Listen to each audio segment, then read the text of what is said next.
like you lost another one.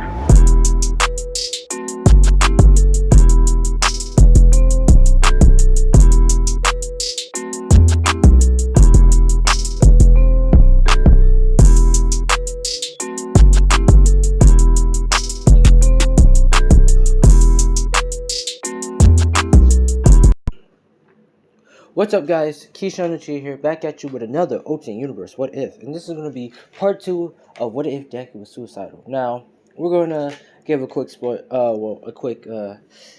you could say warning, 18 warning. This will contain blood, gore, sex, nudity, and you could say anything that begins with vowel language. If you can't handle that, please get out the kitchen. But any of that, let's continue the story. But first, let's get to the quick recap. Where we pretty much last left off, Deku was pretty much, you could say, jumping off a roof when Bakugo told him to jump off and die, which Deku was, looking for a way, looking a way to end himself, and like a motivation, which Bakugo gave him a motivation. Now, Deku pretty much jumped off, and Bakugo pretty much got devastated, you could say, halfway devastated of what he just did, and Deku ended up in hell. Now, as he was in hell, pretty much Lucifer, you could say, pretty much pushed Deku down into the lower pits of hell and put some things in his head to give him motivation to want to kill Bakugo. You could say his own friend, for making him jump off, making him seem like his whole life was because of him, ever since his every existence. So Deku pretty much worked his way up to hell, gaining powers and also been given, you could say, gifts. Well, gaining powers and also getting scars, and you could say also fighting the seven deadly sins and getting their powers too, and knowing every languages, including dead languages, and getting smart and stuff. And he pretty much got a new eye, and you could say got a new werewolf hide, quite say a high, you could say a hybrid hide, and also he got a new eye of the same, which we all know what the eye is, but I will say it, the Saint of Saint Christopher eye from the Order, because that's my favorite show on Netflix. But let's continue on. Before Deku, could fight with Lucifer pretty much told him that he's not fighting with him, and he's pretty much giving him this gift that he pretty much gifted Naruto, which he pretty much gave him two crossing rings. Pretty much gave him a, you could say, boost. And what did Deku look like? Well, if you didn't watch part 1, you should watch part 1. But that's enough for the recap. Let's continue. Now, and the last left off, pretty much Deku was with Bakugo's sister, K-Bomb, or you could say K-Pop. That's for short. Now, I know what you're saying, K-Pop? No, just K-Pop. Now, let's get with new parts. Now, Deku. Alright, sorry about that, but let's continue. Now, let's get to the new parts. Pretty much Deku wakes up in the next morning with, you could say, Bakugo's sister, K-Pop. Smart, pretty much realizing what he did. And she's smiling, saying, "Good morning, sleepyhead," pretty much giving him a kiss and stuff. Now, Deku is pretty much asking her if she was okay with this, which she pretty much keeps kissing him, saying of course she was okay with it. Now, as Deku's getting dressed and she's getting dressed, Inko pretty much looked at them and smiles and says, "Good morning, sleepyhead." Sorry about that. Pretty much says, "Good morning, sleepyhead." Now, well, good morning, sleepyheads, which Inko was smiling. Now, Deku is pretty much, you could say, a tiny bit blushing, saying, "Oh, morning, mom." And Bakugo's sister, K-Pop, is pretty much blushing harder and saying good morning. Now, Inko pretty much told them, like, the next time they're gonna do it, make sure to, like, keep it down to a minimum, which they both blush harder. Now, K-Pop pretty much gives Deku a kiss and tells him that she's gonna go to her house now, and she sees him later, which Deku says alright. Now, as you could say, Deku is pretty much is at home, pretty much reading books and stuff. And Inko says, "I never seen you as a person to read books. And what kind of book is that? Ain't that like in Aladdin? Ain't you reading like books from Aladdin, Italy, and Spanish and stuff?" Which he's saying, "Yeah, I guess I have a habit of knowing languages now and all that." Which Inko is pretty much saying, "Huh."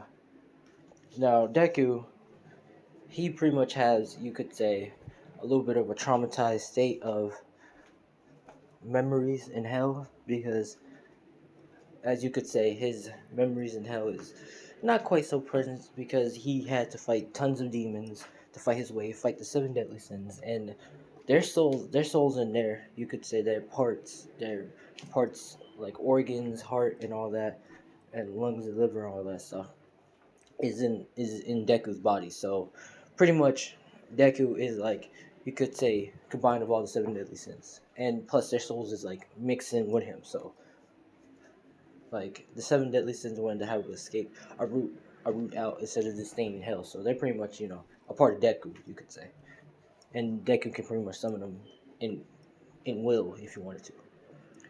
Now Deku is pretty much uh is reading in his, you could say, when he sees fire, he kind of can see like soul screaming and stuff, but he doesn't show any reaction because I'm gonna say he's kind of broken, you could say. Now Inko is saying, what are you gonna do for these 2 months while you're out? Which Deku says, I'm gonna train for the UA exam.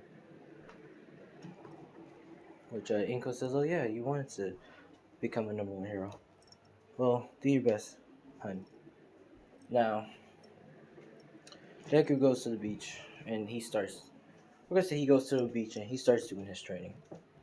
But this is like a dangerous beach. Instead of a beach where he goes with all my, he goes to a different beach. This beach is much dangerous, which is like a worn off area zone.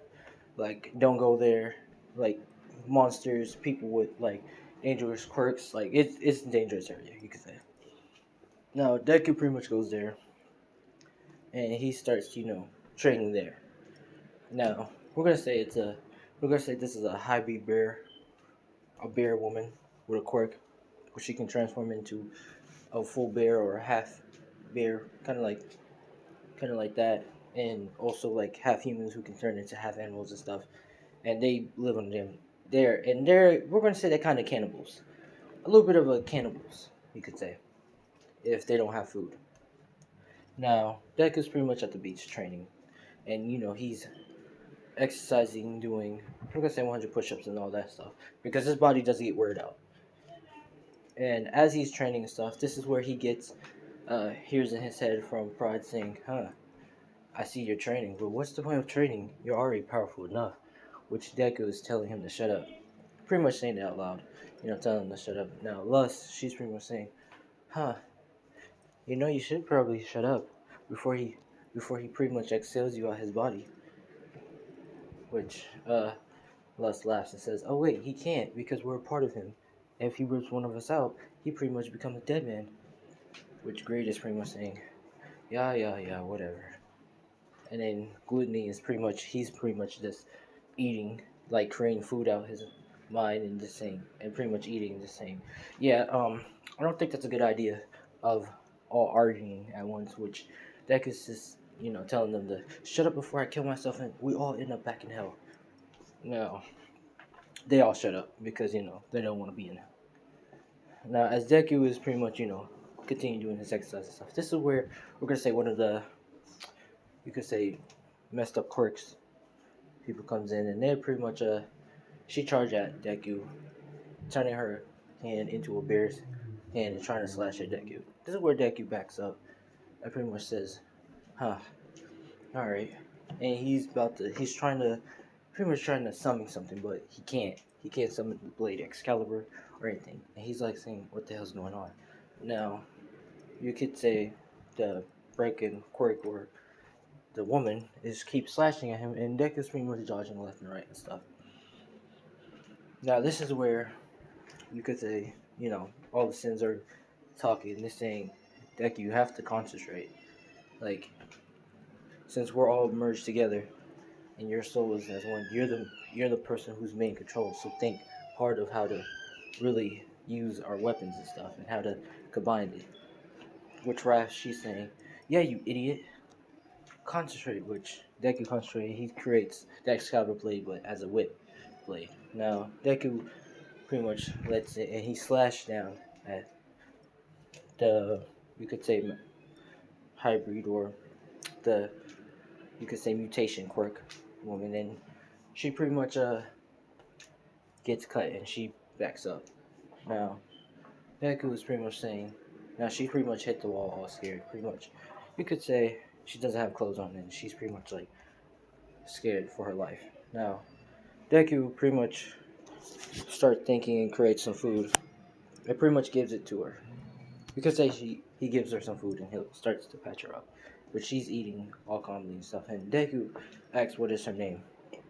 Now she looks at Deku pretty much with his eyes, and well, at his one eye, which Deku covers his other eye up with an eye patch. And she pretty much you could say kisses him. Now, is this an 18 part of having sex? Yes, it is. If you can't handle it, please get out the kitchen. But pretty much Deku is oh my god. Hold. Oh boy, hold on. Oop. I'm sorry if I paused 3 times. My bad, or 4. But pretty much, yeah. Deku is, you could say, having sex with, the mutation quirk woman, and Deku's pretty much going in, sucking her breasts and stuff. And like I said, Deku has, lust. That's one of the deadly sins. I mean, one of the deadly sins, you could say, and or 7 sins. 7 sins, right? Yeah, sorry, 7 sins. And he's like, biting her neck, making it like real good for her. Now this is where Deku pretty much nut dust in her, and they're pretty much like, now the person or the mutation quirk woman pretty much calls her, says her name, and her name is pretty much named K. And Deku says, K? Just K? Like, she says yes. Now, Deku pretty much thinking, saying, well, do you have any clothes? Which she says no. She pretty much live here, which Deku, creates some clothes. Well, creates some clothes because, like I said, he has power, so he creates some clothes for her. Now, as he's creating some clothes for her, she puts it on, and and Deku asks if she likes what she says, yeah. Now, as Deku is just pretty much saying, well, I gotta get back at my training. He starts to train. As he's training her, well, not training her, but as he's training, we're going to switch back to pretty much to Bakugo's sister K-pop. Now, Bakugo pretty much asks where the hell she was at, and Bakugo's sister says none of your damn business, and goes in her room. Now, as we is in her room, she's pretty much blushing, and her eyes turns into pure soulless, saying, "I slept with him.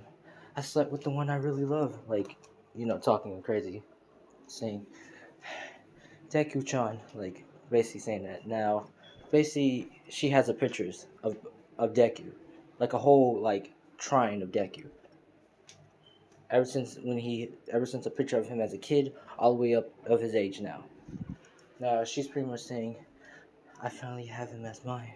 We actually slept together, and she's like going crazy and stuff.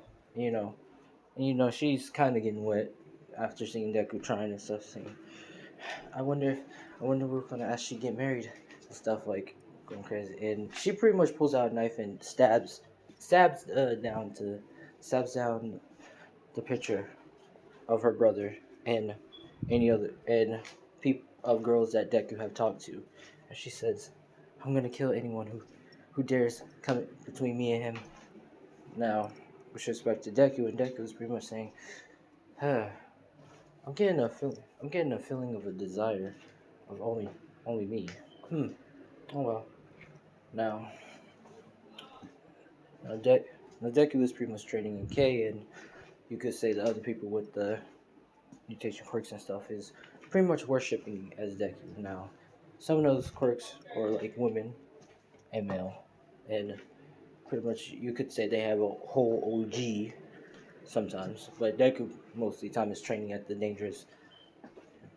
beach, at the dangerous beach, you could say. Well, no, it's not really a beach; it's an island because Deku pretty much went to an island, and he's pretty much training for that 1 month there. Now, he's pretty much training and stuff, and this is where we're gonna say some some angels come down. Some angels come down, and they're pretty much saying, "Is your name Zugu Midoriya?" Which Deku says, "Who asks him?" Now these are the angels.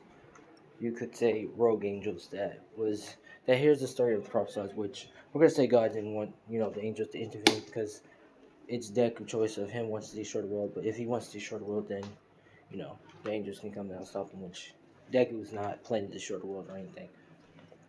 Now the angels pretty much come down saying, "We're here to kill you for the prophecy." Which Deku says, "I don't know what y'all talking about, but I'm not going to pretty much fight you." And we're gonna say two of them are angels, right? Female angels, and they're pretty much charging at Deku, which is where Deku grabs one of them and slams it to the ground. And the other female angel is pretty much trying to cut Deku, or trying to erase him, which Deku slices her arm off. Now, Gush is blushing everywhere, and you could say the tribe or the Meltation Quirk people is pretty much licking the blood and stuff. And Deku pretty much grabs her arm and pretty much slams it back and heals it back up. And she's saying, "Why did you heal me back up?" Which Deku is saying, "Why would you try to kill me?" Now, the two angels are pretty much explaining like what's happening and what was their motivation to why to try to kill Deku and all that stuff. Now, Deku is thinking to his head like, "Huh, you, God doesn't want me to live? The angels doesn't want me to live? Huh, maybe I should have stayed in hell." Now, the seven deadly sins, or you could say the seven sins are all hearing what Deku is saying, and they're saying, "Oh, don't be such a downer. So what? These two angels wanted to kill you. It's not like the whole world wants to kill you." And we're going to switch to the church. Now, the church is pretty much is saying like, "Have you heard?" And which all the church people are like, have a counselor saying, "Yes, the boy, he came back to life. He came back to life after jumping off the cliff. Could that boy be the prophesied of one to bring the days of the end?" Which the whole church are saying it could be. Now this is where they're saying, "Well, we have to get him and question him."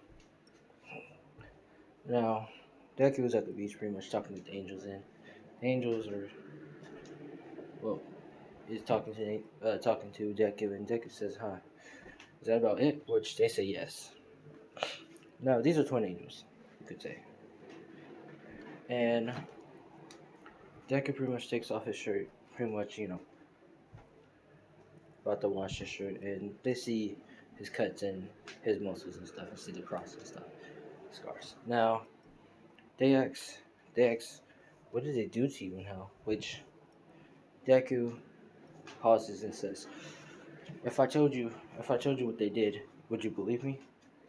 Which the angels, which the angel says, "Never mind," because outside Deku looks like he's young, but inside Deku is like 1,000 trenches, like 1,000,000 years old.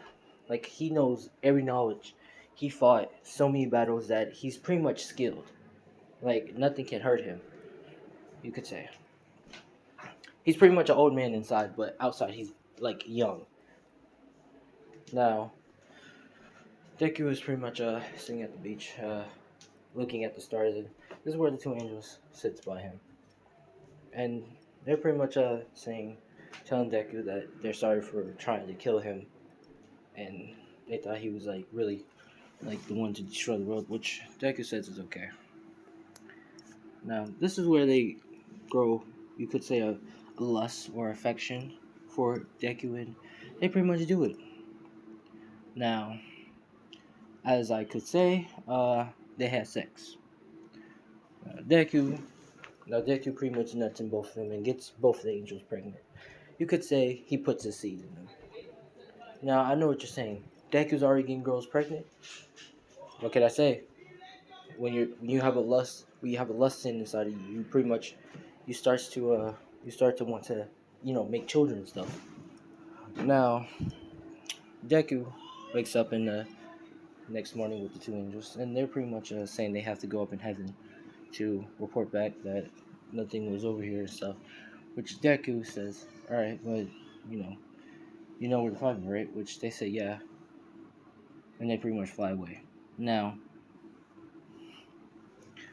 this is where Deku was training for the last month at the, you could say, at the island with the tribe meditation quirks people, and they're pretty much eating some food because Deku can create some food, create food and stuff, and as he's training and stuff, they pretty much help him out with the training. We're gonna say there's a big one who can turn his body into iron, and Deku pretty much trains and does the lift ups, does the 200 lift ups and stuff, and as the thing is on top of him.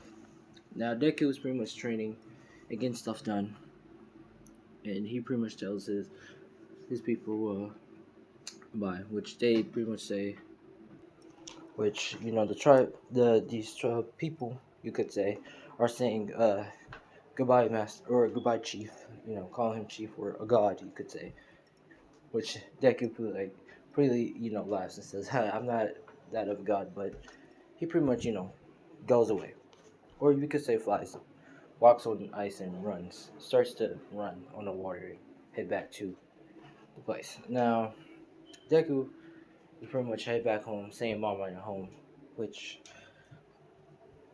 he gets text messages from. He starts to get like a lot of gets. Well, no, he gets home and pretty much K-pop is there, and she pretty much hugs him and says, "Where the hell was you? I was worried about you. I gave you phone calls and everything," which, doing the fake acting of like, you could say, yeah, the concern, like showing emotional concern and stuff, but she's just making sure he's not dead or anything because she'll kill herself if he's gone.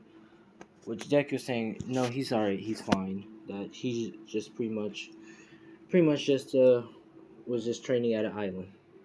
Which Inko says at an island, and he says, yeah, you remember that tricked off island which no one doesn't go to? Which Inko says, oh yeah, that island. You went there? That's like really far. How did you? Deku says, yeah, don't worry about it. Now Deku pretty much goes in the room and begins to you could say play some video games. We're gonna say some Coon Killer because like I said, copyright purposes. So he was playing some Coon Killer, some horror video games and stuff. And this is where K-pop comes in and says, Can I join you?" Which Deku says, "You can join." And she's pretty much blushing and saying, "So about the other night," which Deku looks at her saying, "What, you want to go at it again?" This is where she pretty much hops on top of Deku. Now, the next day, Deku pretty much goes to the entrance exam and starts to, walk and think and saying, "Am I going to be able to pass this?" Which Pride is saying, "You and your human emotions, have some pride in yourself. Of course you're going to make it. You have us, the seven sins." Which Deku says, "Yeah, I forgot about that."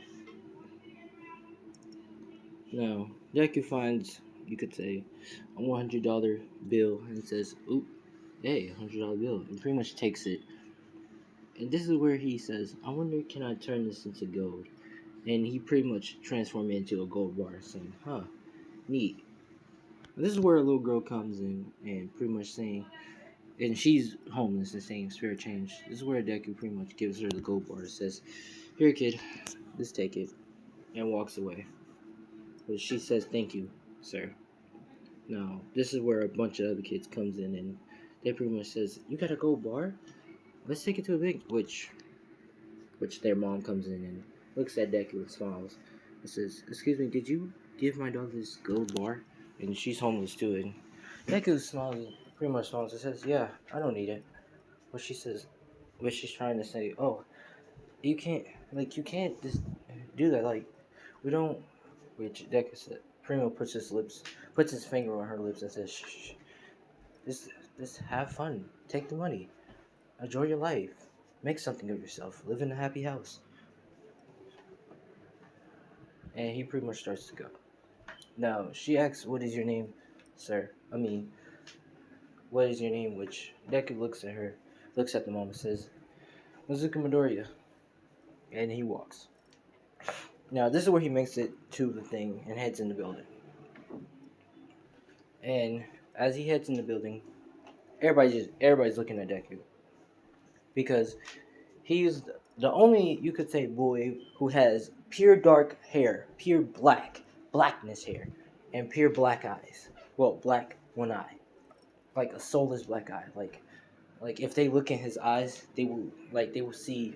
They don't want to see what they can see in his soulless eyes. You could say, well, in his eyes, and they don't know what happened to his eyes, and all they can see is like a couple cuts on his hand, and that's pretty much it. Now, Deku sits down. Besides, you could say that he sits down at his seat, pretty much picking up a book, and it's a dead book. You could say a dead language book that no one can't read, and they're saying, "What the hell is he reading?" And Deku is just reading it like there's no other, as he's waiting. Now this is where Baku comes in, and he sees Deku.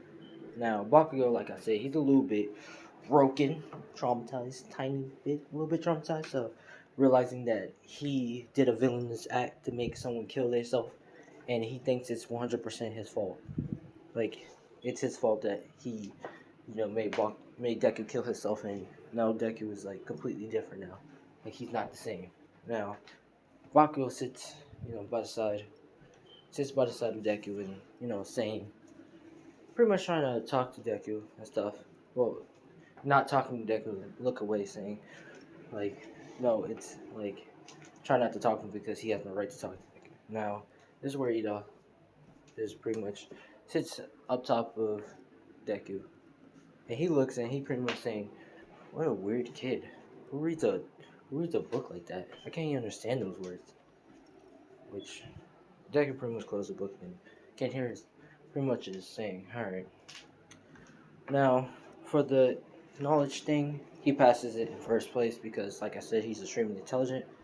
The weight thing first. Now, this is where the robot's thing comes in. Now, Deku's pretty much just pretty much just waiting with his you could say he has a suit. He wears a suit. Pretty much, he has a suit on, and he's pretty much just he does have a transformation where he act like transform into a whole knight outfit. Like you could say like a crusader, not a crusader. Actually, yeah, like a crusader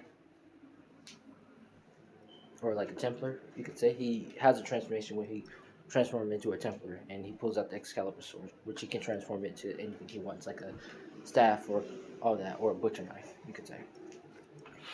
Now, Deku's pretty much just wearing a suit, not showing off his armor and stuff, and he pretty much just waiting for him to explain the robot thing. Now, as he's explaining the robot thing and stuff, this is where he says, "Oh, you mark, get set, go." Deku start going. Now Deku is pretty much just taking his time, and he summons a sword, like a Furious sword, and these swords are just traveling and destroying robots left and right, and it's like a storm of swords slashing left and right, stuff. Now Deku can make them turn into fire, ice things, or like lava, wherever he wants it to be, or make the dead come back to life. Now Deku pretty much starts summoning skeletons with weapons, and he tells them to go kill the robot. Now they're killing the robots and stuff, and he's just walking. And as he's pretty much sitting down, and this is where he pulls out a pack of cigarettes, and Deku starts to smoke, which they're saying, "Hey, he's not supposed to smoke here," and they're about to like call him out on it until like All Might saying, "Wait, I want to see what this kid can do." which, principal saying, yeah, I want to see what he can do. Now, this is where Deku is pretty much saying, I think I got enough points now. About to, put up the cigarette and stuff until he sees the 0 Point robot, and he sees a girl asking for help, and that's Uraka. Now, this is where Deku pretty much, says, I just can't get a break, can I? This is where he spits the cigarette at the robot. Now, when the cigarette is flinging at the robot, this is where he pretty much snaps his finger and says, explosion, and creates a big explosion at the robot and blows up the robot. Now, the pieces are falling everywhere. And this is where Deku gets a rock and asks if she's alright. But she says, yeah, I'm alright, thank you. And this is where Deku realized that, the piece is about to fall down. And he pretty much pushed Uraka by the side, and the thing falls on Deku. Now, Uraka is saying, oh my god. Like, but Deku pretty much, gets out the rubber and says, that's painful. And half of his suit is pretty much destroyed. And it's only showing his upper body. Now, this is where Uraka sees off like the full front cross on his chest, and she's saying, "What the hell?" And it's like stitches and stuff on the cross too. So she's pretty much asking like, "What the hell? What what happened to you?" Which Deku looks at Uraka and says, "If I told you, I think you would lose your mind." And he pretty much starts walking away. Now, you could say the next day Deku gets an invitation saying he reached first place in beating all my score in the thing. You could say in the robot test. And Deku was pretty much saying, "Huh, I guess you was right, Pride. I should have more pride in myself." Which Raph says, and don't forget about us too. Have faith in yourself. Well, which all the sins start laughing real hard, including Deku, and pretty much Deku is just sitting in his bed, like laughing real hard, which Inko is saying, "Huh, I wonder what's he laughing about." And she just goes down to make food. Now, this is part 2 of what if you could say Deku was actually, yeah, of what if Deku was suicidal. If y'all did enjoy, leave a like, all that stuff. But, gotta work on other videos. But I'm Keyshawn Chia. Thanks for watching, and peace out, guys.